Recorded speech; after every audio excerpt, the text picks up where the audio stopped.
A pleasant day to all of you watching Agenda. Thank you for being subscribers of Cignal TV and viewers of One News PH, both on Cignal TV and Facebook.com/One News PH, and also those who are watching us via YouTube, whether live or during our replays. Thank you very much.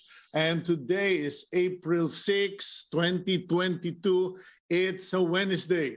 Excuse me. It's a Wednesday and the time is 8:02 in the morning. I pray that you are all feeling still energized in the middle of the week. Hayaan niyo po, aabot din tayo sa weekend. And then next week, mahaba-haba akong pahinga for many of you who are looking forward to the Holy Week.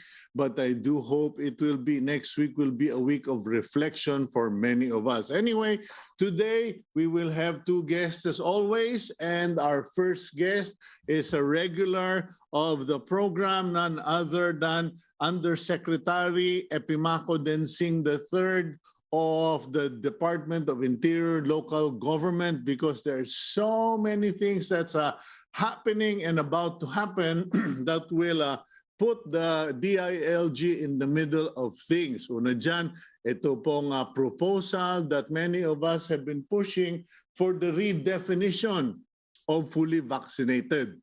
Because right now, fully vaccinated is defined as having vaccine 1 or vaccine 2, yung double dose ng anti-COVID vaccine.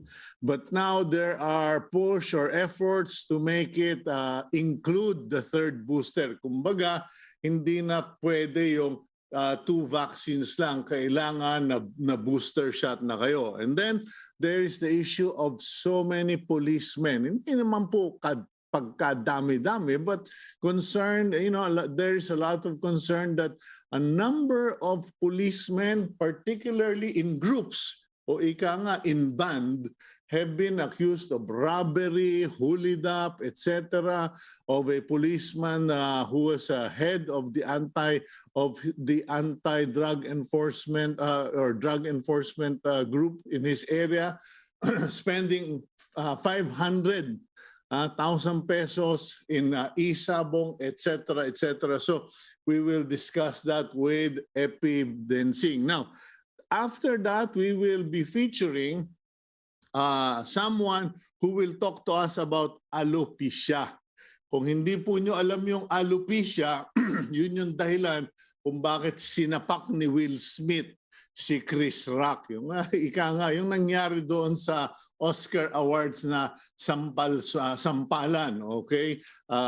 The alopecia is a immune-generated or immune-related skin disease na nakakalbo kay bata, kay lalaki, kay matanda, kay babae, nakakalbo. So, okay, but I stand corrected. Our first guest will be Coach Ellen Perez to talk to us about alopecia, and then it will be Epi Densing. Okay, my fault. I didn't see that there. Now, and in any case, let's go to our daily starter before anything else. And the daily starter is again from that young lady, Shihori Obata, in her blog, Take the Risk or Lose the Chance. Okay, marami sa inyo nagdadalawang isip, hindi pa willing magbaka sakali. There are people who want to have better options or better statistics. But in many cases, some people, lose everything by not doing anything. So take the risk or lose the chance. Ako po, maraming beses ko nang na-experience yan in my, thank God, long life. And I have come to learn that if it's good, let's go for it. That's all that matters, okay? If it's God's will and we believe it is in God's time, go for it. Walang nang mag-delay. Now, let's go to the front page of the Philippine Star. And today, April 6, 2022, the headline of the Philippine Star. Duque hopes mandatory jobs will be legislated. Secretary of Health Francisco Duque is hoping that Congress will have the political will, sabi nga niya, political will to pass a law that will make vaccination mandatory for COVID-19, okay? And they are hoping that this will be done soon because pag hindi raw, baka mamroblema tayo.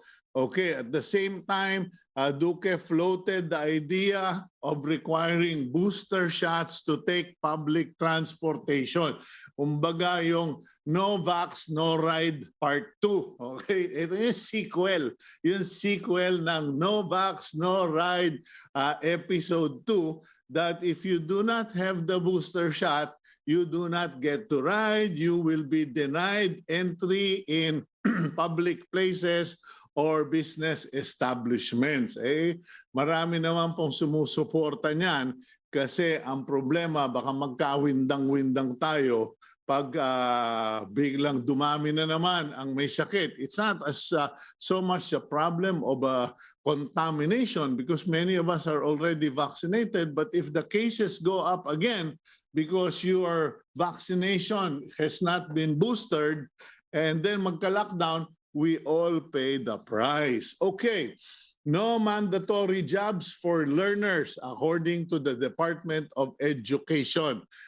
Teachers will be required to be vaccinated, to have all 3 shots, but the students will not be required, hindi mandatory, but they will be encouraged. Okay, that big photo at the top of the Philippine Star, a photo of the very new bridge, the Binondo Intramuros Bridge, a flagship infrastructure project funded by a grant from China. Okay, yan na po. It was formally opened yesterday by President Duterte and Chinese Ambassador Wang Xilian.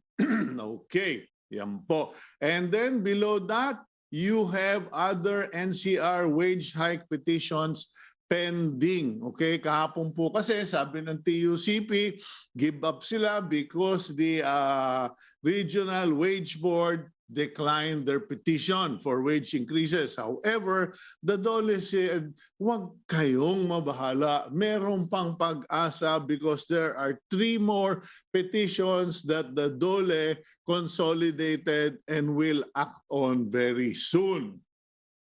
And that center photo is a photo of commuters waiting for public transport at the corner of Taft and UN Avenues in Manila.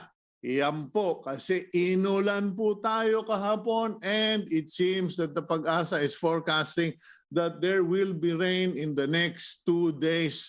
So bali 3 araw na sunod-sunod na ulanan po yan, mostly in northern Luzon up to the Calabar zone area. And Pharmaly Executive faces vote buying complaint. Anak ng ewan. Yan po, no? After being dragged into the Pharmaly anomaly investigations, a Pharmaly executive faces vote buying complaints. Nono Lin, who is running for congresswoman in the 5th District of Quezon City, was accused of allegedly distributing 500 pesos each to registered voters in Novaliches. Okay, yan po. They face 237 counts of vote buying, including yung kanyang kasamang councilors, Lorly Alejo and Danny Maniquis, as well as 14 coordinators in barangays Santa Lucia. Ayan po. So, namimigay na ng pera at tinabla pa. Okay? But we have said that. Do not buy boats. Ayan. You will pay the price. Transport groups decry fuel subsidy suspension.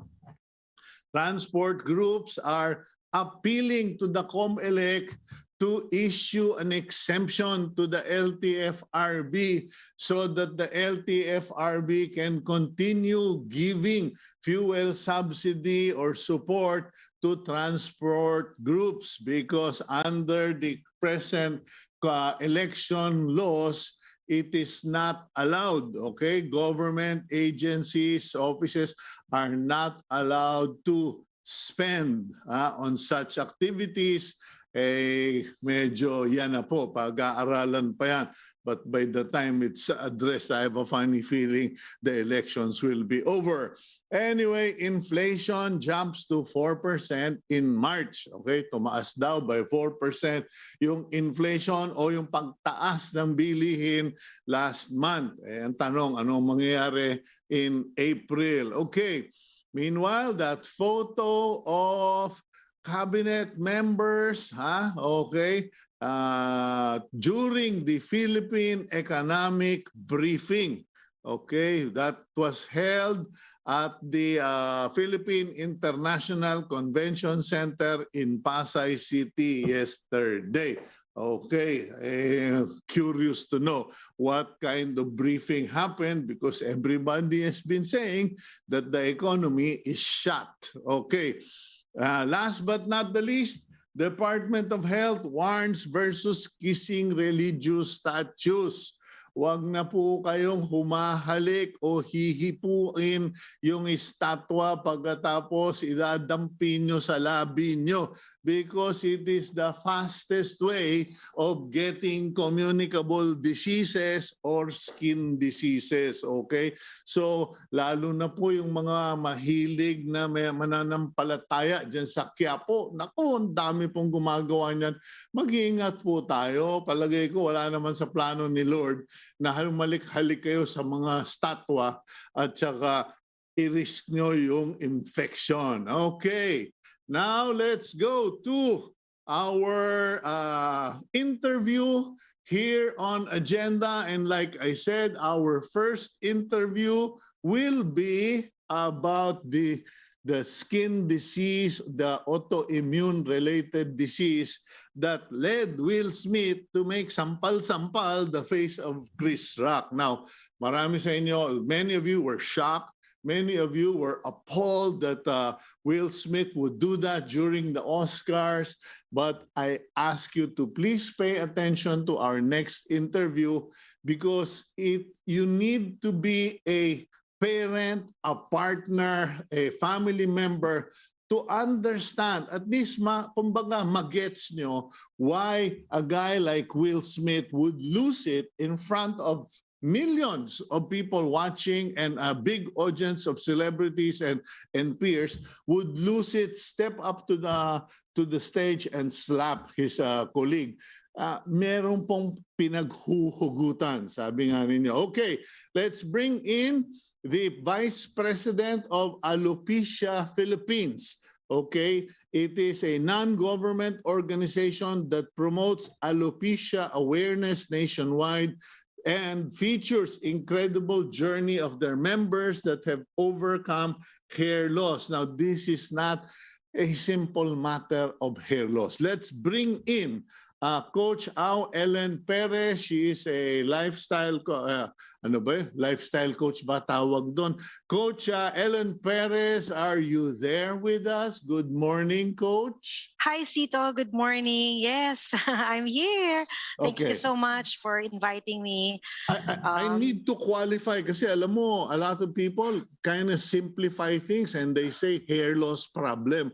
Can you please explain what well, you're not a doctor, I think, although you are a lifestyle coach. Tama ba yun? Lifestyle coach ba tawag doon? I prefer to be called, it's actually more on a life coach. I am more on transformational coach for mental health. Okay. So, ngayon, ano ba yung alopecia na yan? Bakit, am I correct? You are also a victim of alopecia? Yes. So basically, alopecia is any type of hair loss Cito, and to our viewers, good morning. Any type of hair loss, it could be total hair loss or complete hair loss or partial. There's universalis, there's totales, okay? So meron po yung mga inborn, ganun na siya, bata pa lang, just like our President Abby Asistio. There are those naman na tumanda sila, dun lang nagkaroon ng mga patches. And yung ngayon, meron din brought about by stress, all right? But basically, it's about autoimmune deficiency. Now, in my case, I have androgenic alopecia. It's hereditary, and it's really common for men. It's a male pattern baldness. So, ang sa akin po is itong bunbunan ko yung nawawala. May hair ako, pero yung bunbunan ko, close na yung scalp ko kahit bata pa ako. So, yung part na yon hindi siya nagkakaroon ng hair.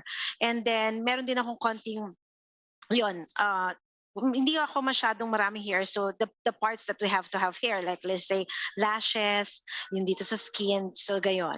So yun yung sa akin. It's hereditary and it's on male pattern baldness, yung bunbunan. Ayan. So yun po yun.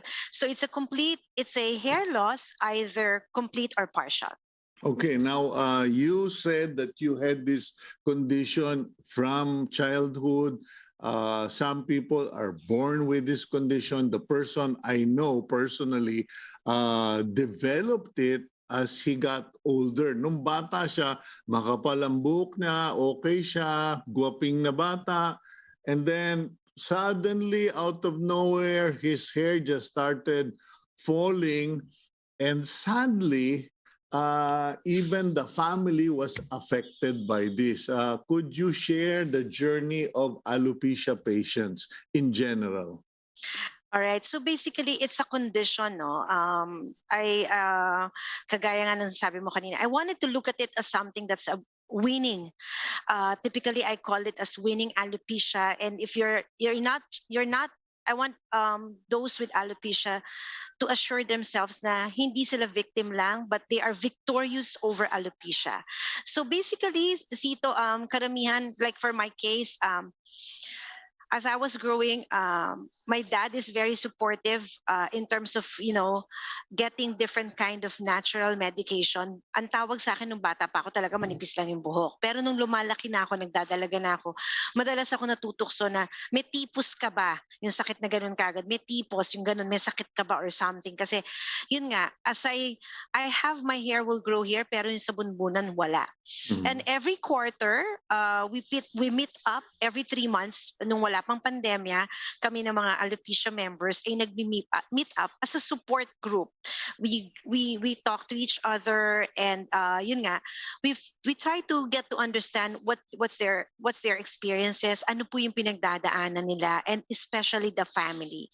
Yun nga, makwento ko lang po sa inyo at sa ating mga viewers ngayon, may mga iba na nakakaranas na yun, let's say yung teenager bago mag-pandemic, karamihan po sa mga teens namin, they don't want to go to school. Alright? Kasi, natutokso, nakakantsawan. At may mga name calling, yun po yung masakit eh. Yung may mga name calling. Yung mga iba naman, sinasabihan ka na, nagpapaapi lang yan, nagpapaawa, hindi naman totoo talaga. So those kind of things. Kumbaga meron ng pinagdadaanan yung tao, tapos natatawagan pa o nababansag pa ng kung ano, mas lalong mas masakit at lumalala tuloy.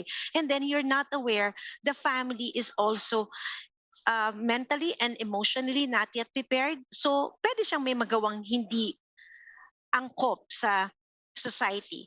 Like for example, yun nga sa isang member namin, pagpasok niya sa school, binubuli siya ng mga kaklase, tinatanggal yung sombrero niya, tinatanggal yung wig niya. Pag uwi niya sa bahay, sumbong siya kay nanay. Si nanay na bigla. Kinabukasan punta sa school, ang unang nagawa, nakita yung bata, tinuro ng anak niya, yan po yung nagtutukso sa akin na panot siya, ganyan. So pinalo niya sa kamay, pinalo niya sa puwet. So ngayon, ang makikita dun ngayon na may mali is yung mother. So instead, dahil nga yung bugso ng kanyang damdamin na hindi niya matanggap na ganun yung nararanasan ng anak niya at kailangan niyang ipagtanggol. Kaya ngayon, Cito, ginagawa namin sa aming grupo, kahit virtual, dahil sa pandemya, tuloy-tuloy kami nag-uusap, nagkakaroon, and I believe that this is my purpose nung naging life coach ako, certified life coach for, life's transformation, para ma-empower at ma-encourage ang pamilya at ang member na hindi ka victim, you have to be victorious, you're winning alopecia, and yung maging handa ka kung anong pwede mong gawin kapag may nanukso, meron ng buyo, or merong nagsabi ng hindi maganda sa'yo. Okay, Yan. now what is the situation in schools? Kasi as you were talking, it made me realize that I have not heard of any school or any law or any program of the DepEd that makes it mandatory for schools to have at least one class or sessions regarding awareness of the special conditions of people. Kasi hindi lang naman alopecia. Yes. There are people with vision problems. There are people with handicaps in the extremities. Psoriasis is one as well. Psoriasis is a condition as well. Is another condition. But what is being done, or is anyone doing anything about it? Meron ba ngayon, ang daming nangangakong mga kandidato, pero may nadinig ka na bang nagsabing, ako champion nyo? Thank you so much, Cito, for raising that. No? Kasi parang baka mamaya, ito na yung pagkakataon para dun sa mga nangangampanya para magkaroon ng programa, not just to create awareness, yung humanitarian of respect and kindness, treating these people equally. Kasi minsan, alam mo, sa totoo lang, Cito, hindi mas masakit. Minsan yung mga suntok o yung tadyak or sipa, yung physical, masakit di ba? Pwede kang ma-ospital, ma-doktor, makakapahiya ka. Pero you know what? The strongest and most painful are the words, the painful words and the curses, like nagpapapansin lang yan, nagmapapaapi, hindi naman talagang ganyan yan, nagpapaawa. Those kind of words are belittling the person, and hindi mo inaalaw na mailabas ng tao ang kanyang kakayahan at kanyang kapasidad. So, ayan, sa mga nangangampanya po ngayon, sana magkaroon tayo ng programa na ang mga eskwelahan, ang gobyerno, at willing po ang Alopecia Philippines, at alam ko ang iba't ibang may mga conditions na makipag-cooperate, at alam mo yun, magkaroon tayo ng patas na pagtrato in terms of respect and being kind. Yung sikapin natin na hindi tayo may masabing hindi maganda dahil hindi natin alam It's a process ito Hindi mo alam na itong taong to may pinagdadaanan. Mm-hmm. And yung mother, especially for a mother or a husband or even a child ng merong ganong kondisyon, hindi mo alam, ikaw naka-move on na.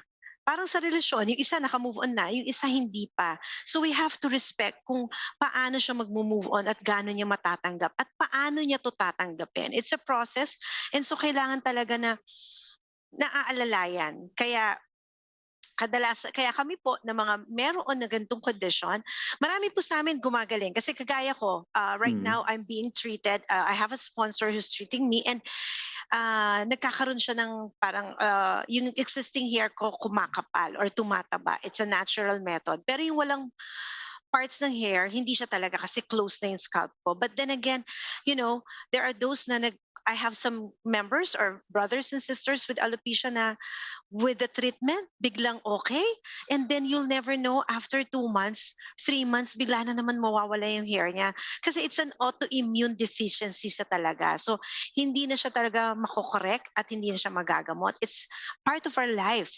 And so, hindi makorek, hindi magamot because it was never considered vital or serious enough to spend money on research. Kasi may mga maraming mga sakit na kasi may nagkasakit na sikat na research. Pero sa alopecia, would you say that there is discrimination both in society and in science? I'd like to believe so, sadly, Cito. Yes, indeed. Just like what Abby yesterday said in one of her interview as well.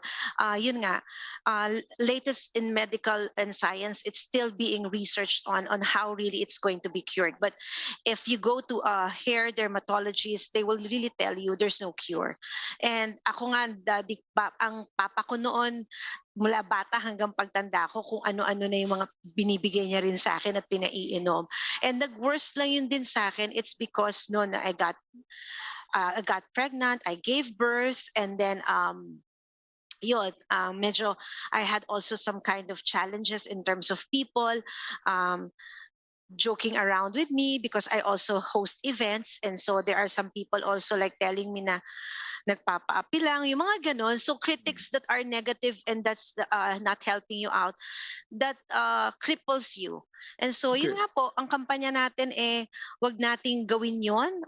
Kung ang society natin or ang community wala pang nagagawa, tayo sana bilang individual may makontribute tayo by not, by being simply kind and respecting that person whoever has that condition. Okay, I hope I got her name right kasi hindi naman ako mahilig masyado dyan sa mga celebrity, but Jada Smith, I think, yung asawa ni Will Smith ba yun?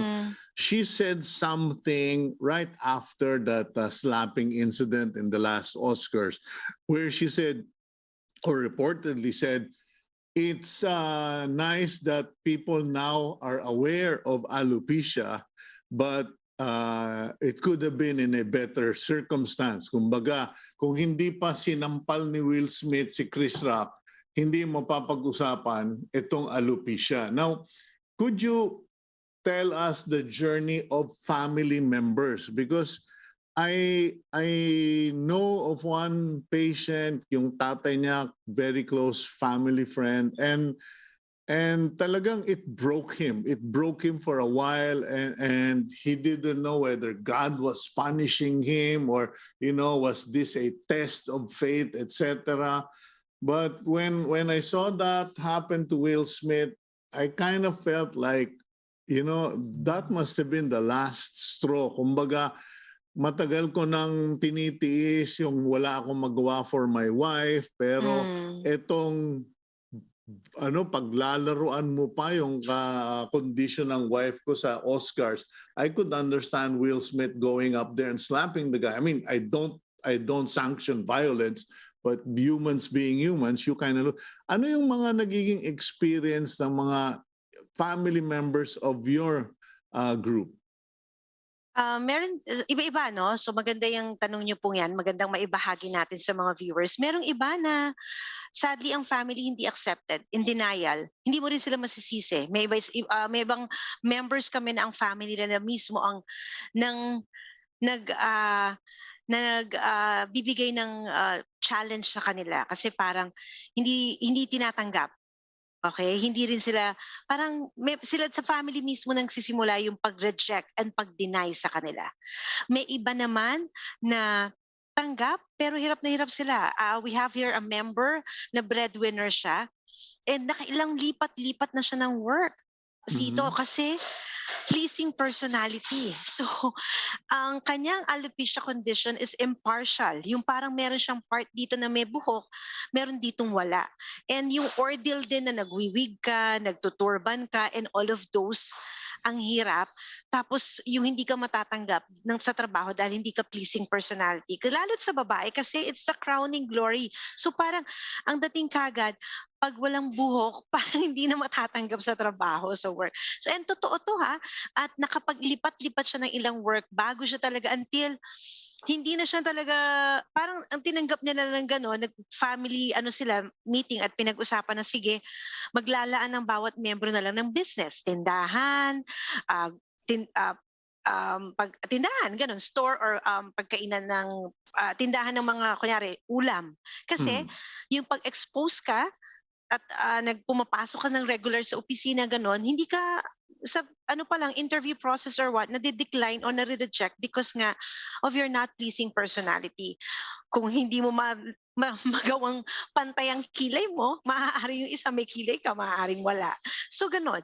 Yung isa namang ibang members din namin, just what like I have shared earlier, lalo na yung may mga teens before the pandemic, karamihan ng mga teens po namin is medyo mailap ang pagpasok nila sa school. Medyo ayaw nila. Madalas pag nagkakaroon po kami ng quarterly meeting, dyan po namin ini-empower, ini-encourage, at tinutulungan sila ng mga tips and suggestions in life on how they will handle those criticisms, those rejections, para yung family, mas Okay. maganda ang suporta sa isa't isa at hindi lalabas na nagpapaapi lang yung bata, nagpapaawa, at hindi rin siya mabivictim Okay. ng mga bullying. Ellen, we don't have a lot of time, so I just quick questions and please give us quick answers if you don't mind. Yung bang alopecia, hindi naman lahat hereditary, correct? Yes, oo, hindi. Okay. Now, meron bang mga love story? And meron ka bang mga sumikat na mga tao na may alopecia? What do you mean? In the Philippines, yung sa mga kasama namin? No, in the Philippines. Yeah. Actually, we have one member na nakapag-asawa ng foreigner at napadala in love talaga sa kanya, at nasa Amerika siya ngayon at maganda ang buhay niya. Mhm. So we have those kind of stories. Abby Asisto is one, empowering all of us to rise above the condition and, be a winner, be a victorious about it. Okay, We don't really parang patronize about the Will Smith issue, and na I also want violence, but yes, it's good na there's creation of alopecia awareness, but syempre at the end of the day, we're not for the violence. Pero yun nga po, ang reminder natin sa bawat isa, just be kind and respect and embracing each one's uniqueness. Okay, now last question.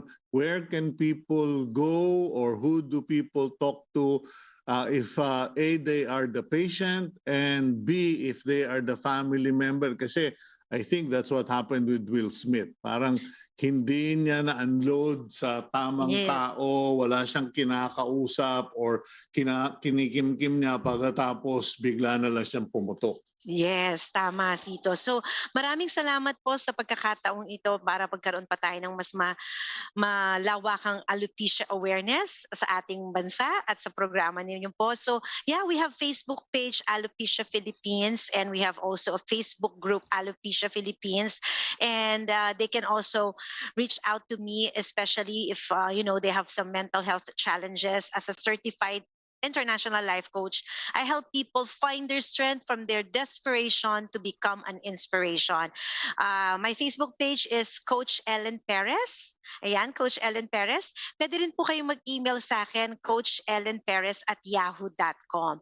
Meron po kaming, dahil sa pandemic, meron po kaming quarterly meet-up, virtual, nag-uusap, nagkakamustahan, at nagbibigay ng iba't ibang mungkahi kung paano nila mahahandle yung emotions nila sa ganitong mga situations. And we have also some invited dermatologists in some of our Zoom activities or virtual activities. Kahit before the pandemic na live, may mga hair dermatologists po na nagbibigay din po ng mga pagtulong or yung ano pong dapat gawin sa mga iba't ibang kondisyon ng alopecia members. Okay. Join us po, at yun nga po ang panawagan po namin. Join us because sa alopecia po, tinatanggap at inaangat ang bawat isa. Okay, thank you very much, Coach Ellen Perez, Vice President, Alopecia Philippines. More power to you. Thank you so much. God bless us all. Bye. Okay, and we'll go for a quick break, and when we return, we speak with one of our regular, hindi ko naman siya pwedeng tawaging consultant, bossing siya eh. Pero he is so helpful, always available, none other than Undersecretary Epimaco of the DILG, para magkamustahan at magkaalaman na what to expect in the coming months. We'll be right back after this quick reminder.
Welcome back to the program agenda. I'm your host, Cito Beltran, and thank you to PLDT for their home fiber optic internet service. Lagi pong maasahan, walang laylay, walang laglag. And let's go to our next topic, and it will cover largely the proposal to put expiration dates on the current vaccination cards. It was suggested by our next guest, and the idea is if you place an expiration date, everyone will have to reapply for a new one, and that new one will require that you must have the third or the booster shot for COVID-19. Let's bring in our guest, friend of the program, Undersecretary Epimaco Densing III.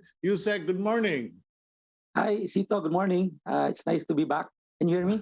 Yes, I can hear you loud and clear now.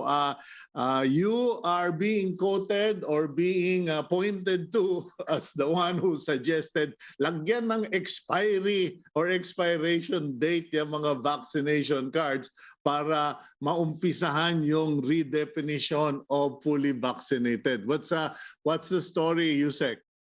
Well, actually, the idea came from a presidential advisor, Joey Concepcion. No?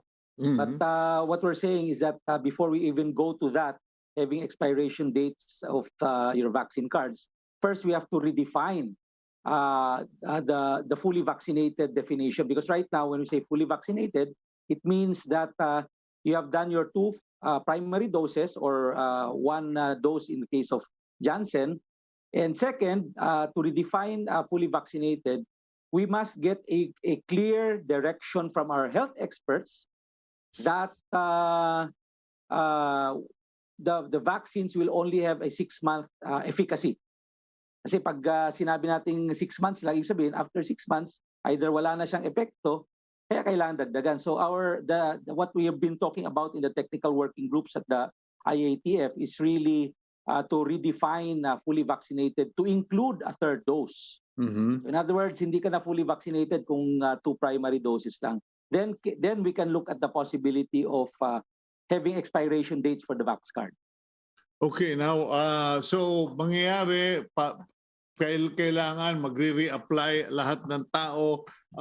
Do we still have everything intact, the system, the protocols? Kasi nung nag-alert level 1 na, a lot of people seem to think tapos na yung gera, back to normal na.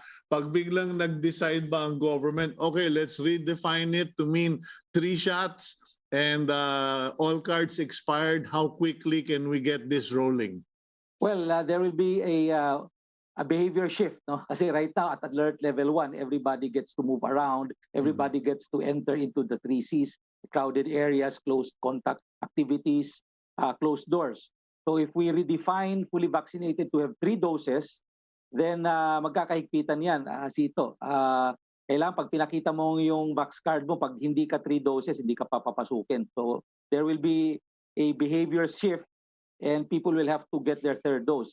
That's really a strategy in the making because right now our experience is nobody gets to go back to the vac sites to get their booster shots. Mm-hmm. As of today, we only have around 12.2 million getting their booster shots out of the 66.2 million fully vaccinated in the original definition.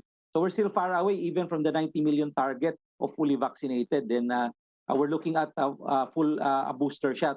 Kasi medyo bumababa na po. I think critical dito Cito is really declare na after 6 months, wala nang efficacy yung bakuna or mababa na, then people will have to think that they have themselves boosted. Okay, now I think the one issue that many Filipinos are not aware of, and I think this data came from the DILG, is that the autonomous region in Muslim Mindanao has the lowest vaccination coverage in the country. How will the DILG go about imposing this plan? Yeah, that's correct. We mentioned that because based on statistics, it's BARM or almost all of the local governments in the BARM region are still in alert level 2. So in other words, while their COVID-19 case data has been down or in the lowest risk level, low healthcare utilization rate, low 2-week growth rate, low ADAR, their vaccination rate is still, I think, 50% or less than 50%. So hindi sila talaga mapupunta sa alert level 1. I think the challenge there is really to convince people because of their culture. And I don't know if the religion will plays a role, because if culture and religion says that any foreign substance goes into your body is a violation of their religious beliefs, then that's something that we'll have to address immediately. So yun po ang problema natin sa BARM area. Right now, the move is really to go house to house. So maski sa BARM, house to house po yan. Pero mahihirapan lang i-convince yung mga tao dahil nga siguro sa cultural beliefs. Okay, the president has, I hope I heard the news right, has ordered na if necessary, go house to house to implement the booster shot. What is the reaction? Was this the recommendation of the DILG? Yeah, even prior to the discussion on the booster shots, the strategy in the last month or so is really to go house to house. Kasi wala nang pumupunta sa vac sites. The vac sites are still there, but not much people are going there already.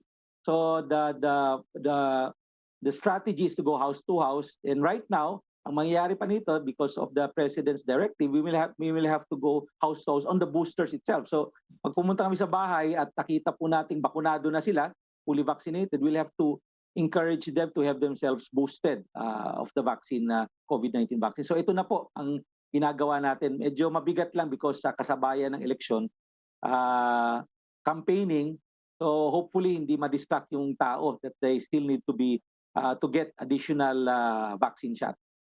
Okay, now yung reports na yan na 12 million only in Metro Manila, paano nangyari yan? All over the country dito Ha? All over the country yan, 12 all million. All over the country, ang na-booster shot, 12 Kaya million mababa lang. Talaga. Who's to blame? Kasi ayoko naman mansisi, no? Pero parang many of us presume that everything was doing fine, everything was in process. Paano nangyari ito? Parang napabayaan lang ba or nagkalimutan lang? Well, complacency. I would think it's complacency because the vaccine sites are still there. The vaccines are still there.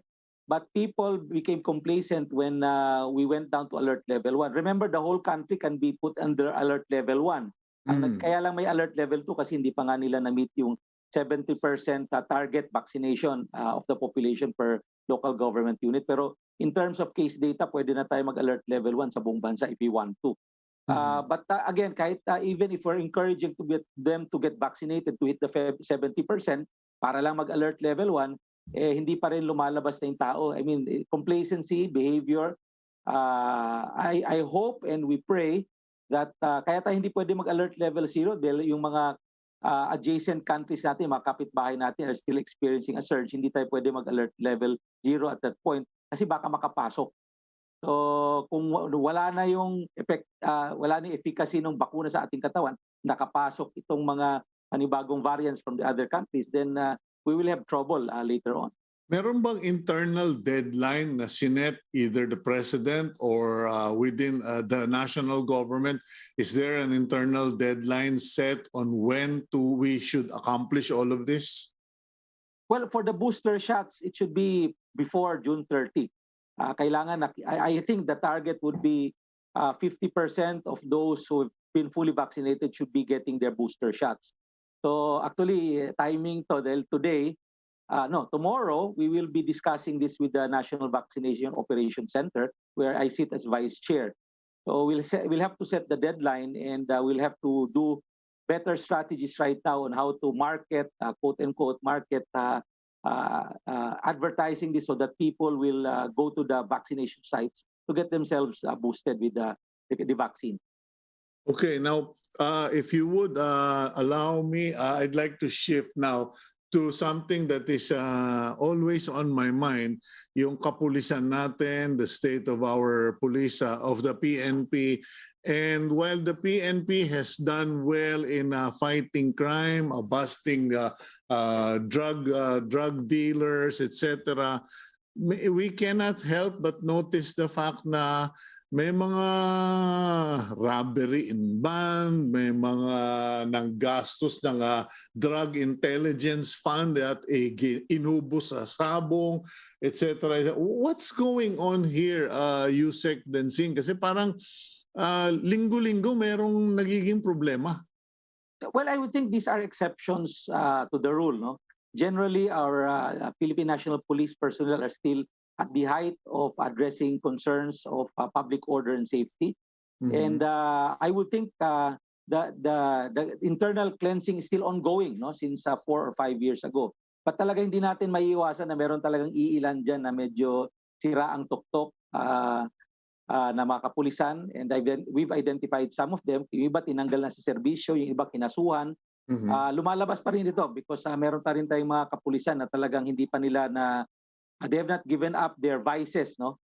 Personal vices that would require them to have more money in their pockets. Kasi right now mataas na yung sweldo nila at di na sila kailangan mag-extra work para lang magkaroon ng extra income. So I would say these are just exception to the rule, Cito, and wag natin masyadong tingnan ito na ito ang kultura ng ating kapulisan. Generally, they're okay. I've been conversing with them regularly, and I see the level of professionalism that with them whenever I discuss with them major issues of concerns of public order and safety.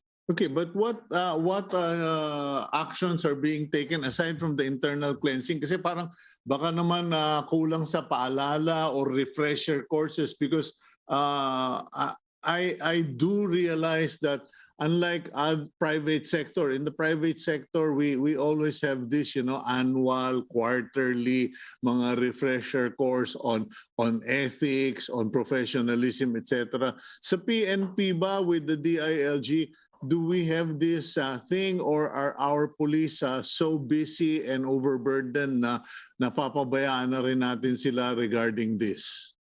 Yeah, I remember a few years back, I did suggest, tama ka, Cito, these are what we do in the private sector, no? Especially when I was still in the private sector. So I did suggest, no?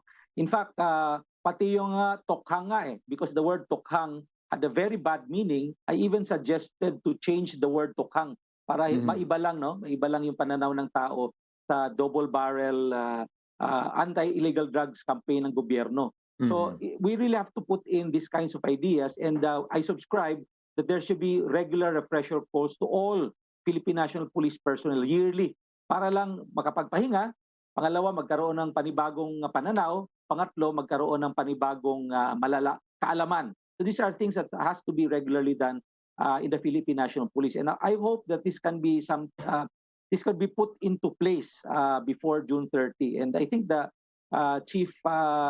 our chief PNP, no, si Carlos, is already looking at this possibility before his term expires in May 8. Okay, now what about yung mga na-involved doon sa isabong? Kasi alam ko na medyo kinapikon yan ng mga ibang pulis na merong provincial commander ba yun or something na implicate, tumanggap ng 1 million, tapos may dalawa na tinuro na involved.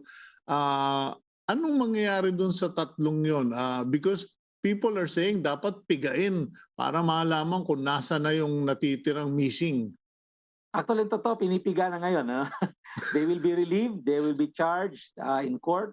But more importantly, I hope they open up and tell us where the others are. Talagang, maski dinidiscuss namin to a few days ago with Secretary Anyo, sabi niya talagang yung estilo ng pag-kidnap based on CCTV ay talagang pulis ang gumawa. Even yung may narinig na mga words doon na pang uniform personnel. So nagkaroon kagad ng idea na kapulisan ang gumawa nito. Nakakasama lang ng loob, no? We're trying to do our best to improve the behavior and culture of the Philippine National Police. Pero pa rin nangyayaring ganon dahil sa pera. And I think this has to be addressed soon. Ito sa nawawalang isabong, hopefully we can close the case while Chief Carlos is still around. Is there a possibility of a plea bargain arrangement or kumbaga, o sige, mag-state witness ka and then, because you already have tatlong tao o apat ba yun yung naituro during the Senate hearing, and there is a strong possibility there of one or two of them becoming state witness. Yeah, that's possible. We'll just follow the legal protocol. Whoever is the least guilty can be a state witness. So hopefully by determining natin yan, they can spill out the truth and of course point out where the missing sabongeros are, and of course we still pray that they're still alive. Pero of course malabo na yan considering that many of them were already missing for over a year. So we'll just follow the legal protocol. Whoever is the least guilty and credible ang kanilang there will be credible witnesses, then we'll take them in as state witnesses. Okay, while you're with us this morning, could we ask you for updates regarding the campaign, the upcoming elections? What is the situation? Kasi mayroon ng kinasuhan, yung binasa ko kanina sa headlines na isang congressional candidate na kinasuhan ng 200 plus counts of vote buying. What is the situation in other parts of the country? Meron pa rin bang lumalabas na mga private armies katulad yung nangyari dun sa Abra na sinagasaan pa yung isang member ng PNP? Yeah, right now we've already identified, or the PNP has already identified with the COMELEC 300 areas of concern. Ayaw na lang gamiting election hotspots, but 300 areas of concern.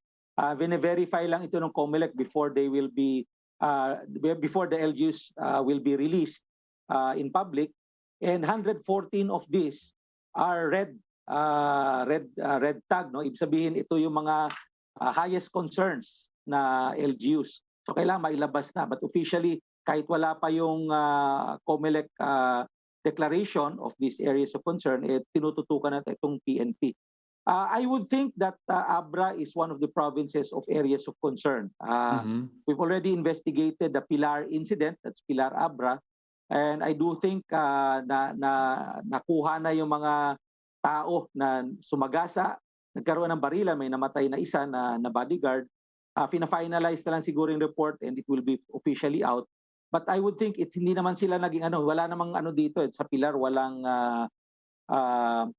away yung mga politiko in terms of babarilan, but it's more on I think that specific municipality has a history because of your leadership and political calisthenics. Nag-iingat lang sila at baka tuhum they may pero concern sila. nasobrahan. So, okay. Now, last question, Undersecretary. Tanong ko lang po, no? There was also a report in today's news that there has been an increase in crimes, murder, homicide, theft, although bumaba naman daw yung reported cases of rape. What is the feeling in the DILG and the PNP? Kasi meron naman sa amin, I myself have suggested na dapat yung curfew ituluyan from midnight or from 2 to 4 or something kasi nakakatulong. What is the sentiment regarding this current increase in crimes?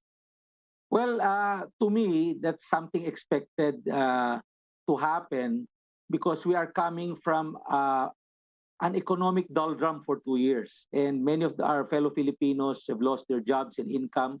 Our poverty incidence went up from 16.4%. It went as high as 24 or 25% last year. So yung mga kababayan natin, of course, ayaw naman natin gawin nila ito, pero minsan, dahil hindi sila nakakakuha kagad ng trabaho at pagkakakitaan, some of them are forced to do these crimes. And I was really expecting this, comparing this to the statistics in the previous years. Pero we do hope that the alert level 1 status will give more income possibilities, opportunities for our fellow Filipinos, mabigyan ng trabaho at negosyo at hindi na nila maisipang gumawa ng krimen. But what will the PNP do about this? Will there be enhanced patrol, etc.? Kasi medyo may nervous din yung tao pag nadidinig, uy, tumaas ang krimen. Well, right now, dahil nasa election, kasabayan, almost clear to close to 100% of our PNP personnel nakalatag na. Most probably, kailangan lang sigurong ilipat yung iba dun sa mga areas na may tumataas yung kaso. NCR is one of the areas na tumataas yung kaso. Most probably, more PNP personnel should be put on the ground in this area and other highly urbanized cities. Okay. Well, thank you again, Undersecretary Epi Densing, and thank you for your inputs today. Medyo napahaba usapan natin, but I do hope that the next time we talk, it will be more of pleasant things. Thank you very much, Yusek. Oo nga, salamat po. At medyo masaya na tayo ngayon at medyo gumagaan yung sitwasyon. Hindi na ako nag-meeting hanggang alas 12 ng gabi. Okay, thank you very much and stay healthy. Okay, that, ladies and gentlemen, is Yusek Epimaco Densing III of the Department of Interior and Local Government. And in closing, allow me to read the blessing we pray for all of you, our viewers, and your families. From Deuteronomy chapter 28, verse 13, and the Lord will make you the head and not the tail, and you shall only go up and not down if you obey the commandments of the Lord your God, which I command you today, being careful to do them. Please take care of yourselves. God bless you. Include me in your prayers. And we do hope to see you again tomorrow here on Agenda. Please keep it here on One News PH.